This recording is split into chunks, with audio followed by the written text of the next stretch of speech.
mana amantii keessatti kanaan ani kadhadhu waaqaa jedhe. Yaa waaqa akkas naa godhi jedheen kadhadhaa jedhe. Waan nan dhabe yoon argadhe immoo yaa waaqa akkas naa goote galanni si haa ga'u ulfaadhu jedheen kadhadhaa jedhe. Har'a immoo guyyaan kun immoo guyyaa dhuunfaa keenyatti manatti kadhannu miti jedhe. Guyyaa akka gosaatti kadhannu miti jedhe. Guyyaa akka nama dhuunfaatti kadhannu miti jedhe. Guyyaa gamtaa kadhannu waan taateef Oromoo wajjiniin bahee yaa waaqayyo saba kanaaf nagaa kennite galata fudhadhu. Namaafis simbiraan naalaatti galata fudhadhu. Ganna bacaqii keessaa na baafte booqa biraatti na baafte galata fudhadhu jedhee kanan ani ittiin Oromoo wajjin gamtaadhaan waaqaan fi namaan walitti dhiyaatu waan ta'eef warri ilaalcha akkasii qabanillee gara qalbii isaaniitti adeebi'a jedhaniiti kan isaan kaasan.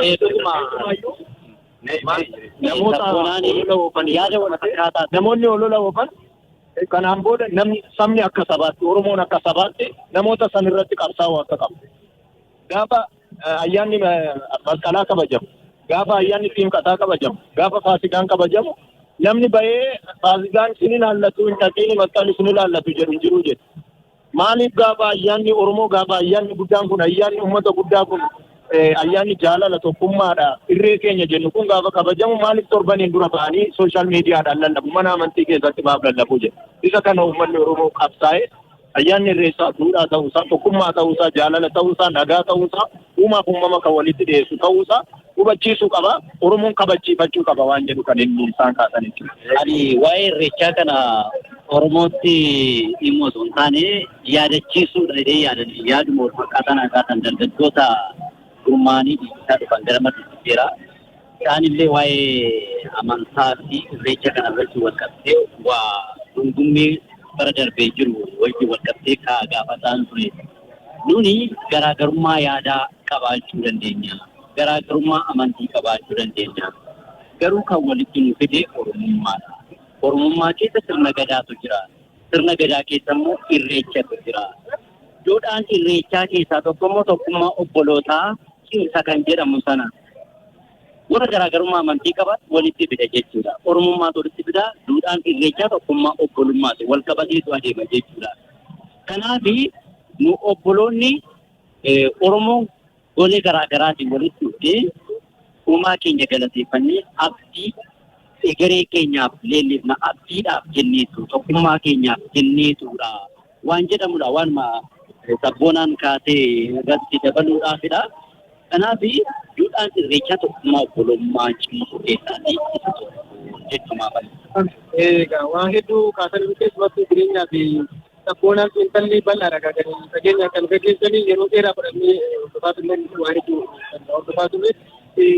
Amoon Oromoo keessatti mammaaksa tokko abboonni kan mammaakan akkas jedhama. Faayidaa wayaa yookaan iddoo kan daareetu beekaa. Faayidaa biqilaa immoo kan bineeltu beekaa. Kuni maali uummanni keenya waa hedduu kan namatti kan eebbifanne kan ofiisaa kan ta'e qaba. Bulchiinsaaf siyaasaaf sirna gadaa dimokiraasii kan qaba kan ta'e qaba. Oromoo bira darbee addunyaaf kan gurguramu. Akkasumas qabeenya kan hambaalee ta'uu danda'a. Irreecha fudhachuu dandeenya fakkeenyaaf irreecha Finfinnee yoo fudhanne jaarraa yookaan waggaa 150 duratti waggaa hedduu uummanni Oromoo achitti waaqeffataa ture. Sirnoonni garaagaraa uummata kanarraa baasanii gara kan biraatti naannessaa turanii garuu kun gara uummata Oromoo deebi'eera. Deebi'ee immoo asuma kan waraabsalee fudhachuu dandeenya. Magaalota biroo fudhachuu dandeenya. Turizimii yoo fudhanne bakkeewwan hawwata turizimii hedduu saba Oromoo bira darbee uummata biyyattii bira darbee addunyaa galmee hambaalee addunyaa irratti galmaa'uu kan danda'an kan dinagdee saba Oromoo guddisuu danda'u akka barbaadamu saba kanaaf akka hin taane kan taasisuudhaa fi waa hedduun irratti hojjetamaa tureera. Saba kana dinagdee duubatti deebisuu waan hedduun hojjetamaa tureera. Aadaa isaatiin fufsisuu duubatti deebisuu waan hedduun hojjetamaa tureera. Adeemsa hedduutu ture.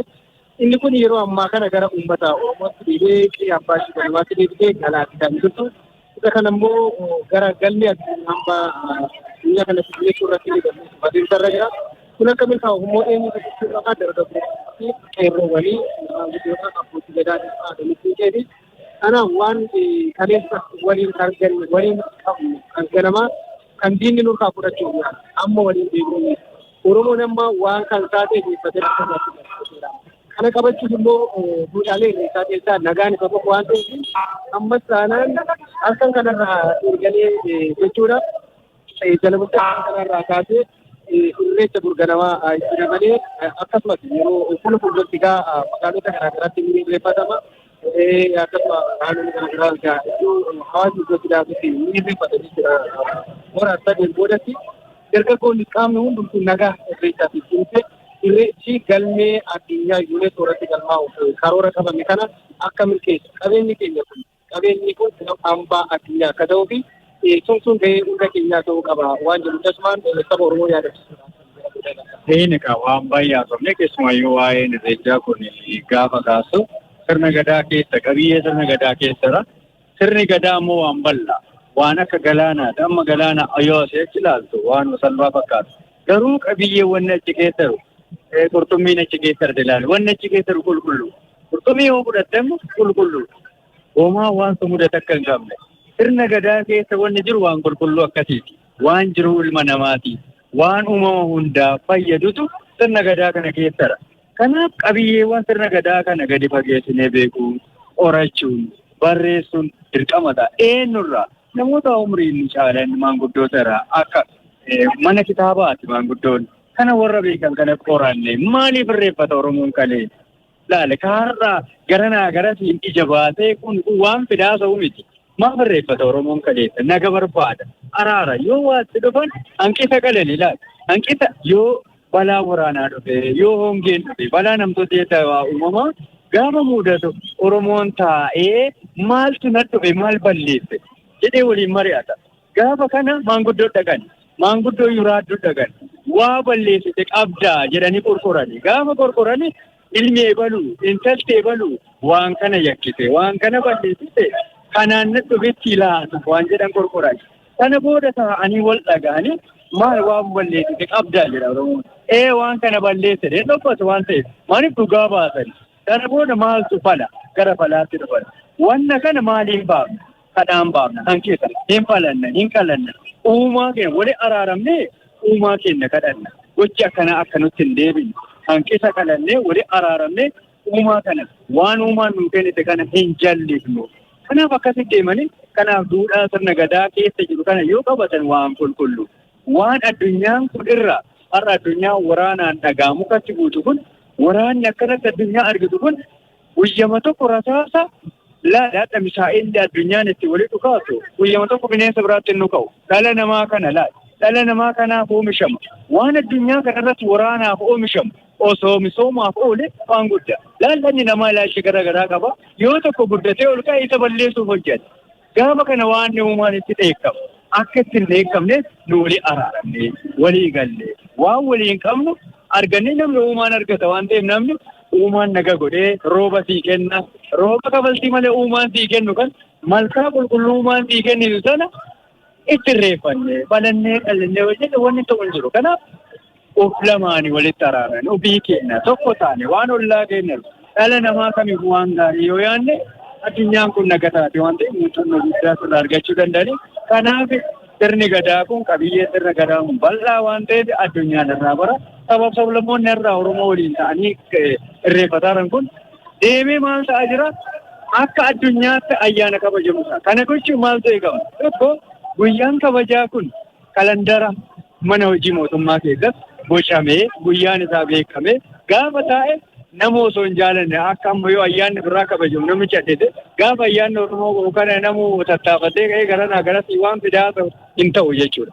Kanaaf gadi qabanii ilaalanii ilaalcha jaallattoota keessa jiru kana balleessuun dirqama ta'a waan ta'eef kana gochuuf ammoo Oromoo waan ofii qabaate sabboonummaan afaanii waan qabu waan ta'eef itti hojjete walii ajajame walii dhaga'e akkasumas eeggachuun dirqama ta'a.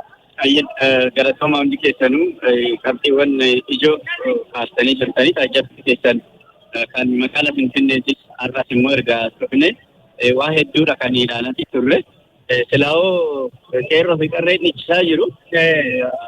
Bishooftuun galgala fakkaatu amma kan miidhaginni jiru.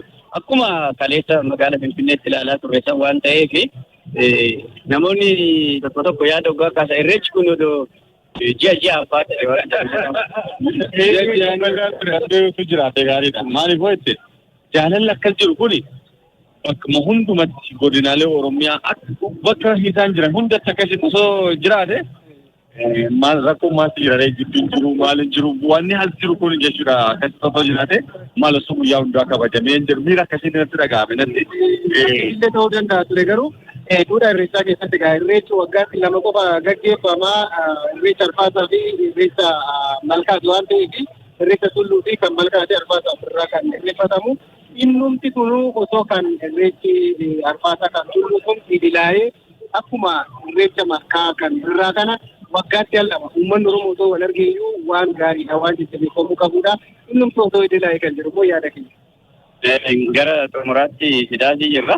Ijoo keenya yeroo kan hora Finfinneeti. Hora Arsadeeti. Arrandee Asitti jedhee Finfinnee bishoon Oromoo Horri suni waan jedhamu beektaa abbaan gadaa Kobanaa ola. Horri Finfinnee hora xiiqii hora qabsoo qeerroof qarree Oromootiin argame hora gootonni hedduutti wareegamaniinaan argame kan awwaalametti akka deebi'ee mul'ate kan isaanii kaasane kanaaf jabeeffachuu qabna nagaa keenya eeggachuu qabna waan jedhulleen akkasumallee nagaa bagaa nagaan of koltanii irreecha Finfinnee akkasumallee hora Arsadeelleen nagaan of kola waan jedhullee nagaa dhaabaneetti waa himna laal gama laalaa teessoon qullaadhaa akka ilaalaa asii gadi ilaalaa teessoon qullaadhaa mana jala jechuudha. Namni sirbaa jira. Garuu immoo asfaaltiin daandiin guutuudha. Kana dhaggeeffattoota keenya taatee kanaan yaada isaaniitti qabatanii illee jireenyaan ammallee biizinasii teessoo kana lakkaa'aa jira. Illee kan jijjiiraadha. Egaa walumaa galatti tola waan ammalaalii gabaabsa. Foon ammalaalii iddoo kanatti mul'atu kan qabdu dantabaan jira. Ani laali amma isaan bakka argite silaa dhiichitee illee barleen fedha. Maalitti fakkaate? Jillee bari guyyaa jila keeti raftee hin bultu bari itti abbaa qaba. Amma nu taasofnutti dhaqxee keessa buufattee naamusni iddoo kana jiru Abdurrahmaan asitti na dadhabaa jira. Namni 50 namni 100 daandiirraa dhiichisu ilaali. Gaafa yookaan qaamni nageenyaa yookaan namumti dhufee akkana dhiibu namuu tokkotu nama kuma tokko garanatti dachaata. Sabboonaa yeroo tokko fakkaata jechuudha. Sabboonaa yeroo tokko haa ta'u hedduu nama gammachiisa waan argaatii jirru waan irra jaallatan waan ta'eef kan kaasaa jirrus kanumaa fi dhaggeeffatoonni keenya ganamarraa kaasanii har'a guyyaa guutuu nu dhaggeeffachaa turan jechuu dandeenya.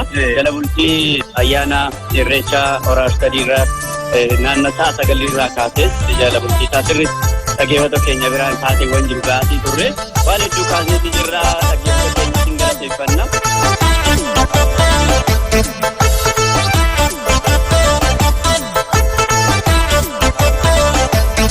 Kai markabuna Rabbi karanna Bentullu yana Rabbi karanna Kana duraan Oromoo urkai irreeza qabanna urkai irreeza qabanna Ben markabuna Rabbi karanna Kai tullu yana Rabbi karanna Kana duraan Oromoo urkai irreeza qabanna urkai irreeza qabanna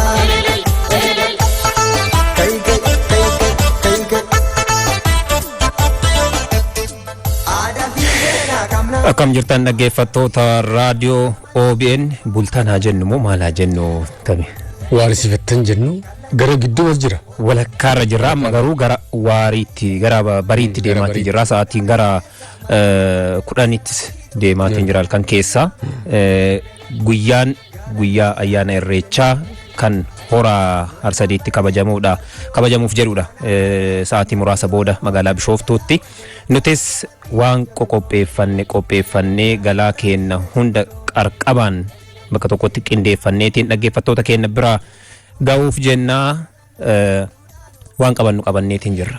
Hayyeegaa kabajamtoota dhaggeeffattoota keenyaa guyyaa kaleessaa irreechi guddichi hora Finfinnee kabajamaati kan oolee egaa walumaan kabajachaa ollee arras immoo irreechi hora Finfinnee kabajamuudhaaf egaa malkaan qarri aduu ba'uu qaba saaqamuudhaaf aga sanatti immoo sochiiwwan jiran maal fakkaatu waan jedhu akkasumas immoo irreechi maalii Oromoo biratti akkamitti ilaalamaa naamusni irreechaaf maal waan jedhu irratti dudubbachaa turra Tamasgeen Hundarraa fi Gammachuu Fayyoo waliin ta'uudhaan isin waliin turra ogeessota stuudiyoo guutuu waliin jechuudha. Egaa dhaggeeffattoonni keenya illee yaadanii nu caqasu jennee abdanna. Sababni isaa gaafa irreechaa kana namni baay'ee rafu inni kaan ganamaan ka'ee irreeffachuudhaaf qophaa'a inni kaan immoo uummanni akkamittiin irreeffachaa jira laata jedhe kan hireen hin kennineef kan manumatti dabarsuudhaaf akkasumas qeematti dabarsuudhaaf yaadu akkasumas kan hojiidhaan tariitii muddamee fa'aafu jiraachuu mala waan ta'eef irreechi maalii waan jedhu ganama kana ka'ee gurra akka nutti qeensaa yookaas immoo yaadan akka nu hordofu abdii qabnaa egaa irreechi Oromoo biratti maalii waan jedhu waliin dudubbachaa turra gamne. Eeyyan OBN filannoowwan qabu hundaanuyyuu raadiyoonis haa ta'u televezyiinii afaanota garaagaraatiin akkasumas marsaariitiin illee akkasuma sooshaal miidiyaan illee dhaggeeffattoota bira ga'aatiin jiran nutis gama keennan gama raadiyoo OBN'n sadarkaa idil addunyaatti akkasumas biyya keessattis godinaalee hunda dhaqqabneetiin dhaggeeffattoota keenya bira oolmaan irreechaarraa akkamitti oolaa akkamitti immoo jalqaba sirni irreeffannaa kan jedhullee dhaggeeffattoota keenya biraan kan geennu ta'a. Ammarra haala magaalaa Bishooftuu jiru Sabboonaa Gaddafaa toora bilbilaatirra jira. Hello Sabboonaa.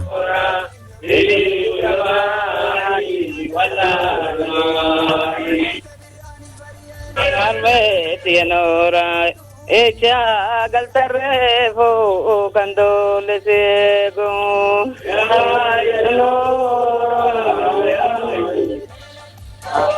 Echa galtarrefo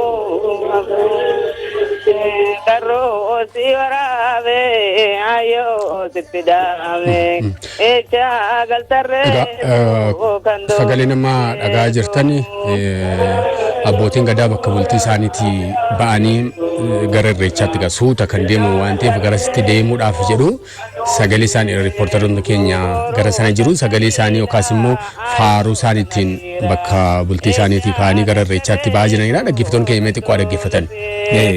Haadholii siinqee fi abbootii gadaatu bakka bulanii ka'anii gara iddoo sanatti suutas kan deemamu. Waqtii kuni nagaa labsuudhaaf nagaaf yoo deemtu immoo suuta tasgabbii deemsa tasgabbii qabuun kan deemu qabdu aga muraasa irraa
sagalee abbootii gadaa akkasumas hawwilii siinqeedha kan nagaa jirtan egaa irreechi gaafa ba'amu akkuma jalqaba tuqnee gara malkaatti deemuudhaaf gaafa ka'amu naamusa mataasaa qaba akkaataa mataasaa qaba sirna qabachuudha akka feetii miti kan deemamu gaafa ba'amullee akkaataan dubbii akkaataan faaruu akkaataan itti himanillee hundisaa sirna mataasaan qaba gaa eegalli isaa irratti amma abbootiin gadaa kan argamanii irreechi horar sadiis xiqqoo magaalaa irraati hiixuu qabamitiire kanaafuu ganama kana barii kana ka'uun waanuma irra jiraati jechuudha gaa irreechi nagaadha irreechi araaraa irreechi tokkummaadha kan jedhamu dhaadannoo qofa osoo hin taane dhugumas immoo irreechi harkatti qabamu kun maquma isaatu irreessa.